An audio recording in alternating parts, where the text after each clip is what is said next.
Assalamualaikum warahmatullahi wabarakatuh. Waalaikumsalam warahmatullahi wabarakatuh. Alhamdulillah di tahun baru ini Pak Wah. Iya, tahun baru. Tahun baru Hijriah. Kita masuk di 1447 Hijriah. Alhamdulillah teman-teman kita masih bisa bersama berjumpa dalam acara kita yang terus mengupas kejadian-kejadian satu pekan ini. Dan semoga kita senantiasa diberikan kesehatan ya di tahun baru ini dan diberikan istiqomah dalam amal ibadah itu. Baik netizen dan netizen yang terhormat, kali ini momen tahun baru Hijriah. Ya, yang tentunya disambut dengan gegap gempita, dengan bahagia oleh seluruh kaum muslimin ya, menandai awal tahun ini. Banyak sekali acara-acara, ritual-ritual ya. Atau apa ya istilahnya ya, grebek. Kalau di Jogja ada apa Pak? Biasanya kalau Mubeng benteng. Sekatan itu sekatan mulut ya? Iya, mulut. Mubeng benteng. Mubeng benteng. Surah itu istilahnya apa? Toko bisu. Nyuci pusaka. Iya. Nyuci pusaka. Grebek suro itu. Kayak pelarat itu ya? Iya, semua Semua ya, pusaka. pusaka keraton ya? Betul. Ya. Sebelum surah di Jamas Ya. itu dipertontonkan. Ya. Terus pakai gunungan itu lah. Ya. Terus sebar ada dua karena di sana ada dua kekuatan yang mereka yakini ya, selatan dan utara. Terus malamnya melakukan topo bisu muter benteng. Oh, Tanpa ngomong. Itu orang keraton atau masyarakat? Masyarakat umum. Ada pemimpin spiritualnya ya? Tidak ada. Oh enggak ada. Tidak ada. Ya, itu berbagai ritual, berbagai agenda-agenda itu Ya. diselenggarakan di Muharram atau orang Jawa nyebutnya suro. Surah ya. Kata ibu mertua saya itu suro-suro gak oleh ning pantai Pak. Iya. Pangan betul. Pangan betul. Pangan Nino Kidul Pak. Ya baik, ada apa momen hijrah ini ya, karena yang satu Muharram ya, itu menandai hijrahnya Rasulullah ya dari Mekah ke Madinah, satu peristiwa yang sangat besar. Kita akan kaitkan dengan judul kita, dengan forum kita ini, Basa-basi Demokrasi. Ada apa antara hijrah ya, tahun baru Hijriah dengan demokrasi ini? Apakah akan semakin baik ya, kehidupan kita kaum muslimin ataukah sebaliknya? Nah, kita akan bahas bersama narasumber kita yang senantiasa menemani kita, Pak Aminuddin. Sudah sehat Pak Amin? Alhamdulillah. Bersama juga Pak Wawa. Nah, ini ditunggu peribahasanya. Baik Pak Wawa, tentunya ini sering dibahas ya oleh para tokoh-tokoh tentang momentum hijrah ini. Jadi berpindah atau apa istilahnya? Hijrah itu apa? Hijrah. Dari sesuatu yang buruk menjadi sesuatu yang baik. Itu ya. Iya. Ini senantiasa digaungkan. Iya. Lantas bagaimana tahun ini? Apakah tahun ini akan menunjukkan ini Pak, perubahan kondisi? Iya. Nah, kalau Pak Amin melihatnya seperti apa? Tahun-tahun ini loh ini. Dengan kemarin ada ya perang Iran Israel, ada juga Amerika cawe-cawe, di dalam negeri juga begitu rupa. Kira-kira ada tanda-tanda hijrah nggak ini tahun ini? Ya, jadi satu hal yang penting untuk kita jadikan pemahaman mendasar ya, bahwa setiap fragmen kehidupan Rasulullah ya, setiap episode kehidupan Rasulullah itu pasti ada makna, pasti ada pelajaran atau hikmah yang harus kita pahami dan kemudian kita teladani. Ya. Karena beliau itu sudah dideklar langsung oleh Allah Subhanahu wa taala sebagai uswatun hasanah. Artinya apapun yang tertempel di beliau itu adalah uswatun hasanah kita, yang menjadi role model kita dalam menjalani kehidupan. Termasuk fragmen atau episode beliau berhijrah dari Makkah ke Yastrib atau Madinah hari ini. Ya sayangnya fragmen inilah yang kemudian kehilangan konteks hari ini, karena mungkin karena situasi kekinian ya, akhirnya orang itu mungkin para tokoh agama, ulama dalam hal ini ya, ataupun tokoh-tokoh masyarakat ataupun orang-orang yang memiliki keinginan untuk mengabadikan momentum hijrah dan kemudian mengambil value-nya. Tapi karena kehilangan konteks, itu akhirnya mereka memaksakan konteks yang terlalu, buat saya terlalu bias, terlalu gak jelas, terlalu ambigu dan sebagainya, multitafsir lah ya. Kalau tadi ada yang sering katakan hijrah secara manawi adalah berbeda dari sesuatu yang buruk dari yang baik, itu kan tobat, bukan hijrah. Benar nggak? Betul. Benar kan? Ya, Kita lebih tepatnya iya kan tobat kan. Sebelumnya bermaksiat, dan sholat, akhirnya dia bertobat dan insaf, tobat akhirnya sholat. Nah akhirnya karena kehilangan konteks hijrah yang sebenarnya itu tadi, akhirnya orang memaknakan hijrah dengan sesuatu yang tidak tepat juga sebenarnya. Kalau orang itu berubah dari buruk jadi baik, yaitu taubat, insaf namanya ya taubat dan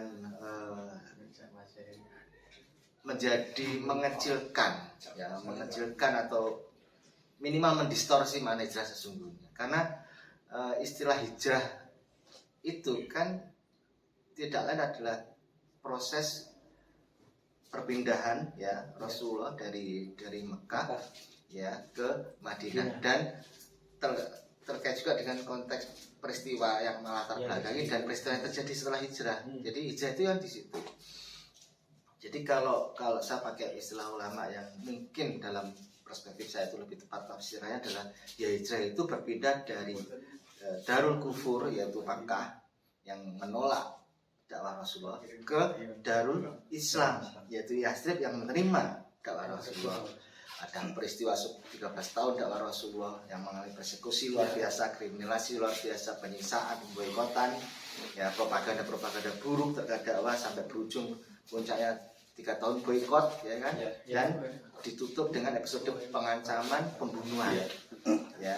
Nah kemudian dengan izin Allah, dan itu sudah menjadi bagian dari strategi dakwah Rasulullah ya, beliau berhasil hijrah ke Yathrib, dan di sana mulailah tonggak kegemilangan kekuasaan Islam itu dimulai dan berlanjut sampai belasan abad berikutnya gitu. Jadi ya menurut saya makna hijrah yang hakiki itu ya tadi berpindah dari daulah kufur ya, suatu wilayah yang menolak dakwahnya ajaran Islam, dakwah Rasulullah ya, menolak perintah-perintah Allah ya, dan kemudian berpindah ke tempat yang menerima itu dan bersedia untuk menjadikan Islam itu Al-Quran dan As-Sunnah ya sebagai jalan hidup ya, dan itulah yang tercermin dari peristiwa perang hijrah, yaitu adanya Bai'ah Aqabah 1 dan 2, dan peristiwa pasca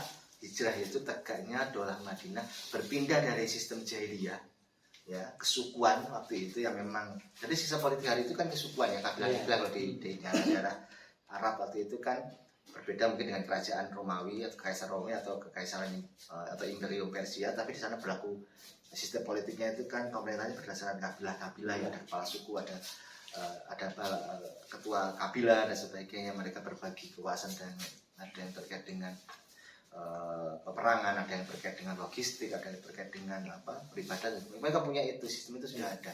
Nah itu dirombak total oleh Rasulullah dengan sistem Islam. Bagaimana menjalankan pemerintahan sesuai dengan Al-Quran dan Sunnah, ya, bagaimana mengatur pasukan perang, bagaimana mengelola ekonomi, bagaimana mengelola kehidupan sosial, itu semuanya akan diatur Rasulullah dengan sempurna, gitu, dengan sempurna berdasarkan ajaran Islam. Dikatakan Darul Kufur, suatu wilayah, suatu negeri yang diperintah oleh kekufuran dengan sistem kufur, ada sistem yang non ilahi, sistem yang tidak bersumber dari Allah, menjadi Darul Islam. Satu negeri, satu wilayah, satu daerah yang kemudian tata kehidupannya dikelola, dimaintain, dijalankan dengan sistem ilahiyah yaitu Islam. Sebenarnya itu aja maknanya. Itu konteks sebenarnya. Hari ini kehilangan konteksnya dari itu. Kenapa? Ya karena nggak ada sistem Islam lagi. Berarti kan konteks besarnya seperti itu, konteks makna hijrah hakikinya yang seperti itu. Ya itu sesuai dengan konteks hijrah pada saat itu kan.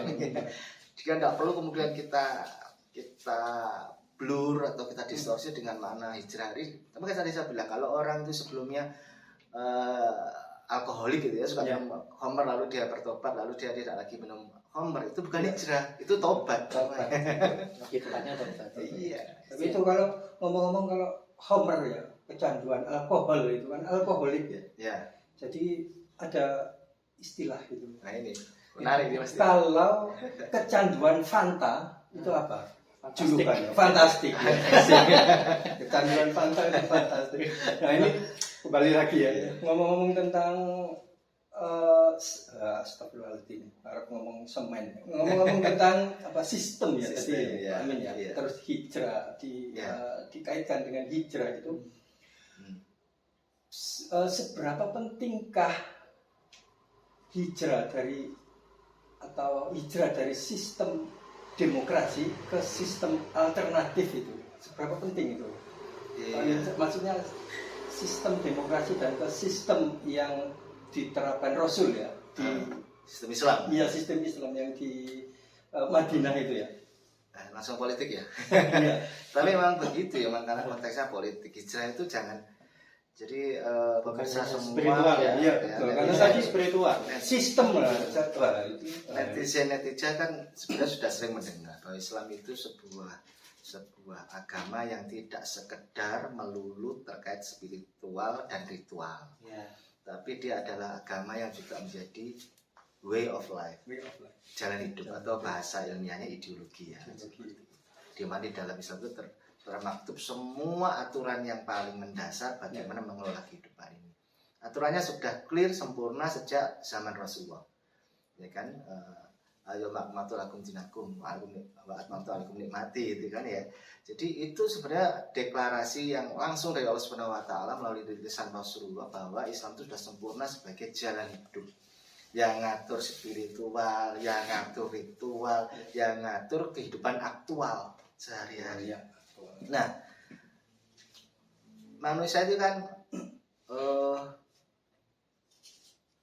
naturally gitu ya, secara naluriah maupun secara natural itu butuh keteraturan, ya kan? Betul. Ya, manusia kan butuh keteraturan dalam lingkup atau sekup kehidupan sekecil pun mereka butuh keteraturan, gitu ya. Makanya nggak usah pakai Islam dulu ya. Kita selalu dengar bahwa misalkan dulu taruhlah Amerika dulu, mereka para penjajah datang, ya kan, kemudian mereka mengusir Indian penduduk asli, lalu mereka hidup sebagai komunitas di sana. Mereka kan butuh aturan, buktinya ada marsal gitu ya, kopi-kopi itu ya, ada gubernur, sampai kemudian mereka berhasil mendirikan sebuah negara demokrasi Amerika misalkan. Juga dulu kerajaan-kerajaan juga sama kan, maka kita kenal ada nama raja kan sejak dulu, ada Raja Sulaiman, ada Raja Daud, ya, itu membuktikan manusia itu butuh keteraturan, dan untuk bisa teratur butuh pengatur gitu. Dan butuh cara mengaturnya. Jadi ini adalah sebuah kebutuhan basic need gitu ya, kebutuhan mendasar manusia gitu. Nah, karena Islam hadir sebagai jalan ilahi ya, yang di situ juga Allah itu menghendaki dengan Islam ini supaya manusia hidupnya itu bisa teratur ya, dipimpin oleh pengatur yang menggunakan Islam sebagai cara mengatur gitu. Ini kan logikanya sama kan? Misalkan hari orang kapitalisme, mereka kan butuh mengatur supaya mereka tetap bisa mengakumulasikan kapitalnya, menguasai atau menghidupi ekonomi dunia. Mereka tuh butuh keteraturan. Keteraturan mereka wujudnya dalam bentuk sebuah sistem pemerintahan. Nah, karena mereka tidak punya sumber ilahi gitu loh. Ya, taruhlah kalau misalkan pencetusnya itu misalkan seorang Kristiani, dalam Kristen tidak pernah diajarkan sistem pemerintahan ya Pak, gitu loh. Akhirnya mereka akan mengarang gitu loh. Ketika mereka melihat bahwa sistem monarki seperti Prancis atau Inggris itu sudah menghasilkan keburukan karena ada dominasi atau monopoli gereja dan raja gitu ya, dengan dogma-dogma gereja kemudian mensahkan, melegalkan segala kezaliman raja, mereka melihat itu sebagai keburukan, harus diganti. Mereka lalu berpikir bahwa harusnya cara mengatur rakyat itu sesuai dengan keinginan rakyat, maka tercetuslah demokrasi kan di situ. Ya, tetapi apakah kemudian dalam prakteknya secara konkret sampai hari ini ide mereka untuk mengatur kehidupan diri mereka sebagai manusia dengan cara yang dihasilkan oleh pemikiran akal mereka yang sebagai manusia itu berhasil ya, terbukti secara keseluruhan gagal. Ada parsial-parsial yang berhasil, misalkan hal-hal yang memang sifatnya sebenarnya tanpa butuh sistem pemerintahan itu bisa dilakukan gitu ya. Tetapi mereka mengatakan bahwa hanya dengan misalkan sehari ini klaimnya hanya dengan demokrasi hari inilah satu-satunya sistem yang terbaik, pilihan yang ada di antara sekian pilihan yang buruk. Kita tidak mau kembali ke sistem monarki, sistem kekaisaran dan sebagainya, atau sistem teokrasi. Dan ini adalah sistem yang terbaik kan di sini rakyat diberi kewenangan untuk menentukan nasibnya sendiri. Tetapi lupa bahwa sebenarnya demokrasi ini adalah tools, alat yang dipakai oleh para kapitalis untuk melanggengkan hegemoni ekonomi mereka. Gitu. Jadi harus dilihat secara utuh. Ya, memang ada keberhasilan di satu itu, tapi kegagalan di banyak titik. Bahkan kegagalan demokrasi itu ada di banyak hal yang sifat elementer, keadilan. Apakah demokrasi mengadakan? Tidak. Ya, klaimnya gitu, Pak. Tapi kan tidak. Bahkan di kampanye demokrasi ada rasialisme. Ya, mungkin seperti saat terakhir ketika ada misalkan calon wali kota yang muslimnya di New York City itu kan serangan rasial ada itu kan luar biasa, itu gagal kan, dari situ masih gagal. Kemudian keadilan ekonomi, yang kaya semakin kaya, yang semakin miskin, dunia digenggam oleh sekian persen, 0,sekian persen orang menggenggam 90% kekayaan dunia dan seterusnya. Apalagi kehidupan sosial gitu ya, tidak jelas hubungan. Free sex, ya, tidak jelas bapak anak, tidak jelas nasab, tidak jelas ada gender macam-macam. Itu semuanya keburukan yang bisa kita lihat secara real hari ini, itu semua terjadi di alam demokrasi. Artinya itulah hasil ketika kehidupan ini diatur dengan cara yang sesuai pikiran manusia, yaitu mungkin hari yang terbaik menurut pikiran manusia adalah demokrasi. Tapi ingat, manusia itu terbatas. Akal pikirannya pun terbatas. Dia tidak mampu memahami masa lalu yang sudah terlewatkan dari sejarah, ya nggak pernah tercatat. Nggak mungkin semua yang terjadi masa lalu tercatat, ya kan. Dia juga tidak bisa menebak masa depan secara pasti ya. Sementara kehidupan terus berjalan waktu demi waktu. Nah, berbeda dengan di sistem Islam. Sistem Islam ini ya dengan segala bukti yang ada bisa diuji secara ilmiah, dibuktikan secara sains gitu ya, dipelajari secara historiografi dan sebagainya, yang dicontohkan oleh Rasulullah mulai di Madinah sampai kemudian khilafah terakhir Utsmani, itu bisa dicek kehidupan macam apa yang terjadi waktu itu ya, bukti kehidupan apakah kehidupan itu teratur, apakah kehidupannya itu kemudian bisa menciptakan atau menghasilkan produk peradaban yang diidamkan seperti adil, sejahtera, makmur, ilmu dan sains berkembang, teknologi berkembang, ya kan, hubungan antar manusia itu ada hubungan yang egaliter, bukan hubungan yang feodalistik gitu kan, ya ada hubungan yang mesra antara penguasa dan rakyat, saling mendoakan kebaikan di antara kedua belah pihak, ya. Jadi kita bisa melihat potret-potret sejarah itu dengan begitu luar biasa mewujudkan kehidupan yang teratur. Kenapa?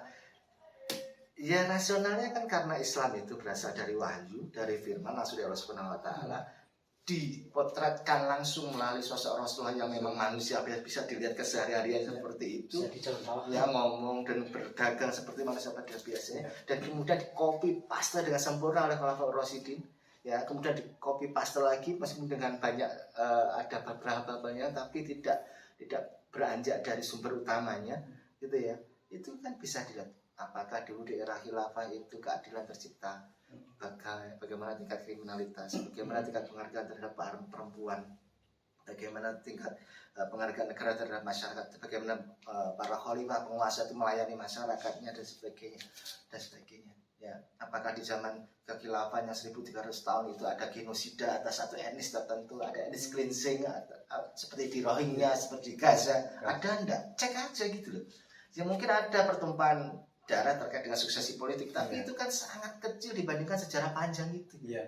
Bagaimana mungkin kita kemudian menilai seperti demokrasi, sistem yang penuh keburukan dengan nilai merah di banyak sisi, hanya ada kebaikan sifatnya itu mitologi, ya mitos gitu, mitos keadilan, mitos kesetaraan, mitos hak asasi manusia itu kan yang kita nggak pernah ketemu realitanya gitu. Lalu dikatakan itu terbaik, sementara kita hanya oleh sejarah itu, oleh beberapa orang yang kemudian memiliki kedengkian dengan Islam itu dipotretkan betapa ada khalifah tumpah darah, perebutan, tapi mereka menyembunyikan, mengkaburkan sejarah gemilang luar biasa. Bahkan oleh beberapa sejarawan Barat yang non Muslim pun dikatakan, sering kita ungkap ya betapa orang Yahudi, orang Nasrani itu hidup dalam masa kejayaannya di bawah kehidupan kekuasaan Islam. Ya bagaimana? Lihatlah contoh. Kan kalau kita itu mau melihat Islam yang terbaik, contohnya Rasulullah. Lihatlah Rasulullah ketika beliau itu menjadi penguasa di Madinah. Bagaimana memperlakukan orang-orang Nasrani, bagaimana memperlakukan orang-orang, bahkan orang-orang yang masih musyrik. Bagaimana memperlakukan orang-orang Yahudi. Gitu kan? Nah, itu yang kemudian harus kita pahami secara politik, ya, konteks itu untuk bisa memahami hijrah yang sedang kita peringati itu. Bahkan penentuan hijrah Muharram itu pun sebuah produk politik dari Khalifah Umar, gitu. Kan dalam peristiwanya kenapa dalam kalender Islam itu dimulai dengan Muharram. Jadi perlu kita ingat bahwa Muharram, Safar itu sudah ada. Bahkan sejak era Islam itu sudah ada, Ramadan itu sudah ada. Cuman itu diresmikan menjadi kalender Islam, ya, itu di masa Umar. Dan kenapa dimulai di bulan Muharram? Ya, kenapa dimulai bulan Muharram dan kenapa dimulai pada 0 tahunnya itu pada saat hijrahnya Rasulullah? Karena disitulah tegaknya kehidupan Islam secara kafah dimulai.